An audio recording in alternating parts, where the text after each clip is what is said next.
नमस्ते। आज के इस एक्सप्लेनर में हम सीबीएसई कक्षा 12 के फिजिकल एजुकेशन नोट्स पर एक बहुत ही दिलचस्प चर्चा करने वाले हैं। आज हम मानव शरीर को एक आम शरीर की तरह नहीं बल्कि एक फॉर्मूला 1 रेस कार जैसी हाई परफॉर्मेंस मशीन की तरह देखने वाले हैं।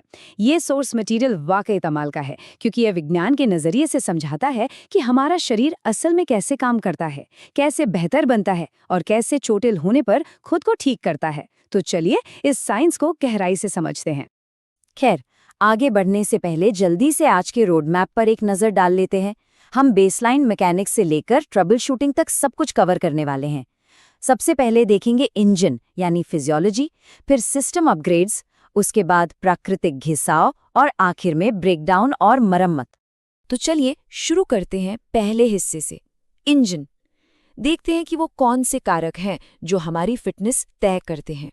जरा हुड के अंदर झांक कर देखते हैं कि वो कौन सी बेसलाइन फिजियोलॉजी है जो हमें चलाती है। एक बहुत ही दिलचस्प स्थिति की कल्पना करते हैं। एक तरफ 42 किलोमीटर लंबी मैराथन दौड़ है और दूसरी तरफ 100 मीटर की एकदम तेज स्प्रिंट। दोनों में जमीन आसमान का फर्क है ना? तो हमारा शरीर इन दोनों बिल्कुल अलग अलग डिमांड्स के लिए एनर्जी कैसे निकालता है? इसका सीधा सा जवाब हमारी मांसपेशियों की गहराई में छिपा है। जब अचानक से एक्सप्लोसिव पावर चाहिए होती है, जैसे स्प्रिंटिंग में, तो शरीर फास्ट ट्विच या टाइप 2 फाइबर्स का इस्तेमाल करता है। ये सफ़ेद रंग के होते हैं, बिना ऑक्सीजन के काम करते हैं और बहुत जल्दी थक भी जाते हैं।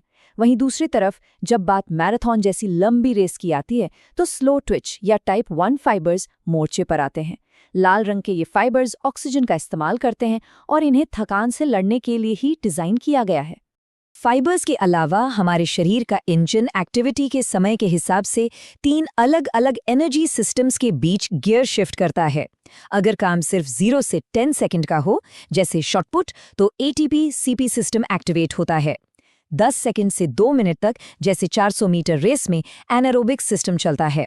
और अगर एक्टिविटी 2 मिनट से ज्यादा की है, तो इंजन पूरी तरह से एरोबिक सिस्टम पर शिफ्ट हो जाता है, जहां ऑक्सीजन का भरपूर इस्तेमाल होता है। तो यहाँ से जो सबसे अहम बात निकल कर आती है, वो है VO2 मैक्स। VO2 मैक्स ये कार्डियो रेस्पिरेटरी एफिशिएंसी को मापने का अल्टीमेट पैमाना है। आसान भाषा में कहें तो बहुत भारी वर्कआउट के दौरान शरीर ज्यादा से ज्यादा कितनी ऑक्सीजन इस्तेमाल कर सकता है, उसे ही VO2 मैक्स कहते हैं। सीधा सा फंडा है, जितना ज्यादा VO2 मैक्स, इंजन उतना ही दमदार। इंजन का एक और बहुत जरूरी हिस्सा है कार्डियक आउटपुट। ये बताता है कि हमारा दिल मांसपेशियों तक कितनी तेजी से फ्यूल पहुंचा रहा है। इसे कैलकुलेट करने का एक सिंपल सा फॉर्मूला है। 1 मिनट में दिल जितनी बार धड़कता है, यानी हार्ट रेट, उसे एक धड़कन में निकले खून यानी स्ट्रोक वॉल्यूम से गुणा कर दीजिए। चलिए इस गणित को जरा प्रैक्टिकली समझते हैं। मान लीजिए किसी का दिल 1 मिनट में 70 बार धड़कता है और हर बार 80 मिलीलीटर खून पंप करता है। तो 70 को 80 से गुणा करें तो ये बनता है 5600 मिलीलीटर, यानी पूरे 5.6 लीटर। जरा सोचिए, सिर्फ 1 मिनट में 5.6 लीटर खून पंप हो रहा है, वो भी बिना कुछ किए, बस बैठे बैठे। अब आते हैं दूसरे भाग पर, सिस्टम अपग्रेड्स। देखते हैं कि एक्सरसाइज हमारे शरीर को कैसे अपग्रेड करती है। तो नियमित ट्रेनिंग और वर्कआउट असल में शरीर के इंजन के लिए किसी हाईटेक अपग्रेड की तरह हैं। जैसे ही कोई वर्कआउट शुरू करता है, शरीर में तुरंत कुछ शॉर्ट टर्म बदलाव होते हैं। ब्लड फ्लो तेज हो जाता है, मांसपेशियों का तापमान बढ़ने से लचीलापन बढ़ता है और हाँ, लैक्टिक एसिड भी जमा होने लगता है। साथ ही मसल फाइबर्स में छोटे छोटे माइक्रो टीयर्स आते हैं। यही वजह है कि वर्कआउट के बाद मांसपेशियों में थकान और वो हल्का सा दर्द महसूस होता है। और ये स्लाइड एक बहुत ही शानदार फॉर्मूला सामने लाती है, जिससे लॉन्ग टर्म इफेक्ट्स को आसानी से याद रखा जा सकता है। HSMMGFL।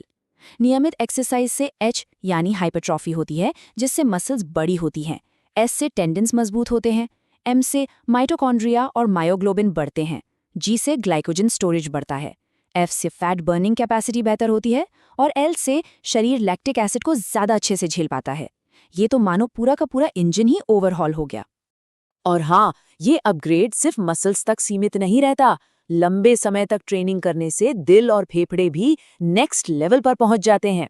दिल की मांसपेशियां इतनी मजबूत हो जाती हैं कि रेस्टिंग हार्ट रेट कम हो जाता है, ब्लड प्रेशर अच्छी तरह कंट्रोल में रहता है और फेफड़ों की कैपेसिटी बढ़ने से ऑक्सीजन का इस्तेमाल कहीं ज़्यादा बेहतर हो जाता है। अब जाकर इंजन का अपग्रेड पूरा हुआ।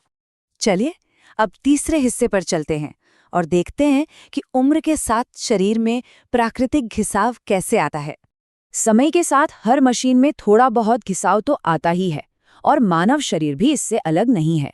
उम्र बढ़ने के साथ कुछ स्वाभाविक गिरावट आने लगती है, मसल मास और ताकत कम होने लगती है, कार्डियक आउटपुट और लंग कैपेसिटी भी पहले जितनी नहीं रहती। यहाँ एक बहुत बड़ा और अहम बदलाव होता है, हड्डियों की डेंसिटी में कमी आना, जिसे ऑस्टियोपोरोसिस कहा जाता है। इसके अलावा नर्वस सिस्टम के धीमा होने से रिफ्लेक्सेस सुस्त पड़ जाते हैं और बॉडी फैट बढ़ने लगता है। अब आते हैं आखिरी और चौथे हिस्से पर, ब्रेकडाउन और मरम्मत, यानी चोटों का प्रबंधन। इसे एक ट्रबल शूटिंग गाइड की तरह समझें। जब एथलीट के इस हाई परफॉर्मेंस इंजन में कोई ब्रेकडाउन होता है तो सबसे पहले चोट को सही तरीके से पहचानना जरूरी है। इन्हें मेनली दो हिस्सों में बांटते हैं, सॉफ्ट टिश्यू और हार्ड टिश्यू। सॉफ्ट टिश्यू में स्किन और मसल्स की चोटें आती हैं। हार्ड टिश्यू में डिसलोकेशन और तरह तरह के फ्रैक्चर्स आते हैं। यहाँ एक खास बात ध्यान रखने वाली है, बच्चों में ग्रीन स्टिक फ्रैक्चर बहुत आम है क्योंकि उनकी हड्डियां नरम होती हैं और वो पूरी तरह टूटने के बजाय बस थोड़ी मुड़ जाती हैं। अब इस स्लाइड में जो सबसे दिलचस्प और कंफ्यूजिंग बात है उसे एकदम क्लियर करते हैं। अक्सर स्ट्रेन और स्प्रेन के बीच कंफ्यूजन होता है। ध्यान दें, स्ट्रेन हमेशा मसल्स या टेंडन की चोट या खिंचाव को कहते हैं, जबकि स्प्रेन, जिसे हम मोच कहते हैं, वो लिगामेंट की चोट होती है। इसे याद रखना बहुत जरूरी है क्योंकि ये स्पोर्ट्स इंजरी का बहुत ही बेसिक और अहम नियम है। और अगर कोई सॉफ्ट टिश्यू इंजरी हो जाए तो उसके लिए सबसे ultimate first aid tool kit है राइस मेथड। ये एक बहुत ही practical step by step process है। आर का मतलब है रेस्ट, तुरंत आराम करें। आई से आइस यानी बर्फ लगाना जिससे सूजन कम हो। सी से कंप्रेशन, जहां एक इलास्टिक बैंडेज से दबाव बनाया जाता है। और ई से एलिवेशन, यानी चोट वाले हिस्से को दिल के लेवल से थोड़ा ऊपर उठाकर रखना ताकि सूजन और कम हो सके। तो आज के इस पूरे एक्सप्लेनर का निचोड़ यही है कि अगर बेसिक्स क्लियर हों तो सब आसान हो जाता है। फास्ट और स्लो ट्विच फाइबर्स का फंडा, तीनों एनर्जी सिस्टम्स, उम्र बढ़ने के साथ आने वाले बदलाव और चोट लगने पर RICE मेथड का इस्तेमाल, बस यही वो कोर कॉन्सेप्ट्स हैं जो पूरी पिक्चर को क्लियर कर देते हैं और इस टॉपिक की बेहतरीन समझ देते हैं। और इसे खत्म करने से पहले ये विचार वाकई बहुत गहराई से प्रभावित करता है कि इन मूलभूत तंत्रों को समझना सिर्फ थ्योरी तक सीमित नहीं है। एक बेहतरीन परफॉर्मेंस और खेल में लंबे समय तक टिके रहने के लिए ये ज्ञान सबसे बड़ा हथियार है। तो सोचने वाली बात यह है कि इस विज्ञान और इन तकनीकों को समझकर कोई अपने खुद के हाई परफॉर्मेंस मशीन को अगले लेवल तक कैसे अपग्रेड कर सकता है। Welcome to this explainer. Today we're jumping right into the exact science of sports physiology and injuries. Whether you're prepping for exams or you just want to really master the high-yield science behind how the human body moves, ages, and recovers, well, you're in the perfect place. We're going to tackle this complex subject with the precise mindset of an elite sports scientist, locking in the absolutely crucial info you need. Okay, let's run through our agenda real quick. First up, factors of physical fitness. Second, the effects of exercise. Third, aging in the body. Fourth, classifying sports injuries. And finally, number 5, the Rice treatment method. Starting right at the top. Section 1, factors of physical fitness. Now, there's this really stark contrast between the two main types of muscle fibers your body relies on. You've got type 1, or slow twitch fibers. These are red, they're aerobic, meaning they rely heavily on oxygen, and they are incredibly resistant to fatigue. This is exactly why marathon runners, cyclists, and swimmers depend on them to keep going for hours. On the flip side, you have type 2 fast twitch fibers. These are white, anaerobic, and they give you this incredible explosive power, but they fatigue quickly. So if you're a sprinter, a jumper, or a heavyweight lifter, these are your absolute best friends. Understanding this split is basically step 1 in knowing someone's athletic potential. You can almost think of your body as a high-performance hybrid engine, right? It literally switches fuel tanks depending on the duration of your race.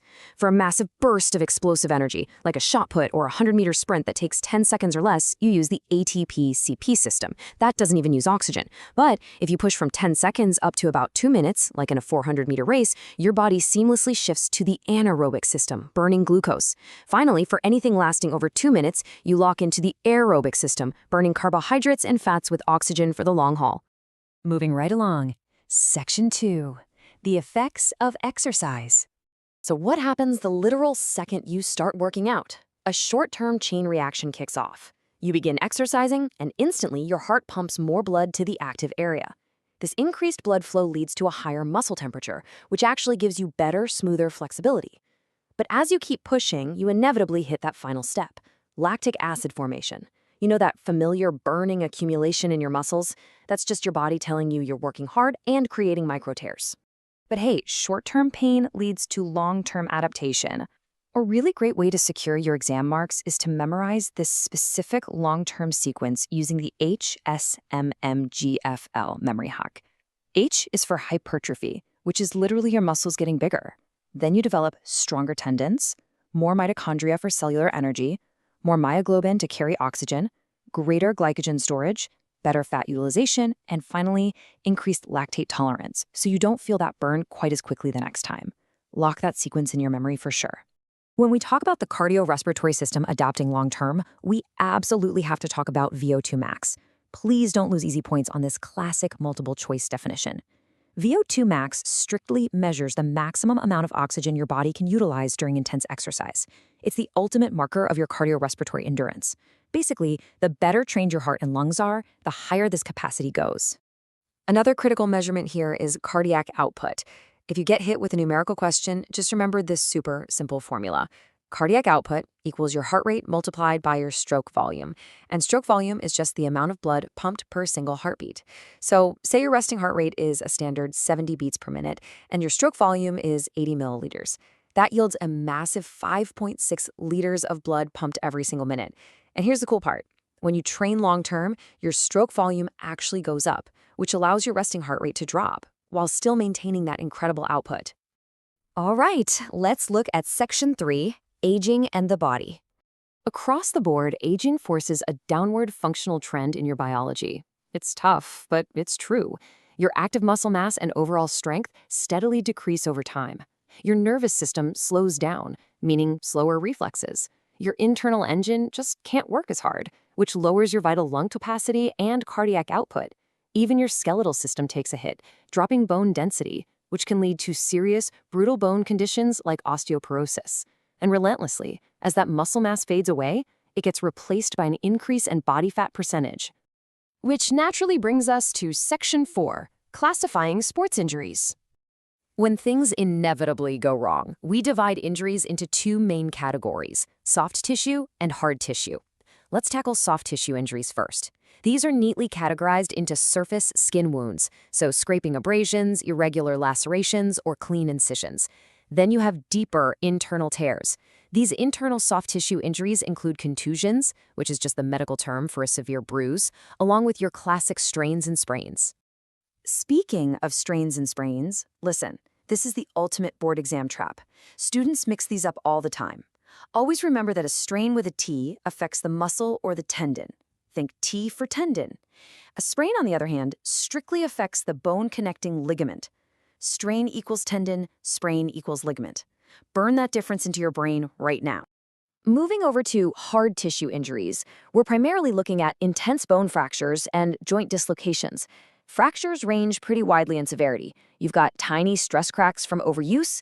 Then there are green stick fractures. Those are a highly specific condition, mostly common in children, whose bones are still somewhat soft and flexible, meaning the bone bends and splinters rather than snapping entirely. You also have comminuted fractures, where the bone basically shatters into many fragments, along with transverse, oblique, and impacted fractures where the bone ends physically jam together. And finally, Section 5, the Rice treatment method. When you're dealing with soft tissue injuries out on the field, there is a universally effective, mandatory sequence you have to follow, the Rice method. First, R is for rest. You absolutely must stop the activity immediately to prevent further damage. Then, I for ice. Apply cold to dramatically reduce the swelling. Next up, C for compression. Apply an elastic bandage to support the injured area and limit fluid buildup. And finally, E for elevation. Raise the injured part above the level of your heart so gravity can help control the blood flow. It's a brilliant and highly testable protocol. Before we wrap up, let's do a quick competency check with a case study. Imagine a football player running at high intensity for 90 continuous minutes on the pitch. Based on the biological factors we mapped out earlier, which energy system is dominant here? Well, your brain should immediately lock onto the aerobic system. Because the activity lasts far longer than 2 minutes, it relies on that slow burn, oxygen-fueled energy source, pulling from carbohydrates and fats to keep the player moving until the final whistle. We've covered a massive amount of high-yield ground today, having mastered the complex science of human endurance, from microscopic fast-twitch fibers to how the cardiorespiratory system adapts, how the body ages, and the proper way to manage injury recovery. The real question is this: knowing exactly how your muscle fibers fire, adapt, age, and break, how will you use this science to engineer your own ultimate training routine tomorrow? Use this explainer to not just pass your exams, but to optimize human performance. Thanks for hanging out.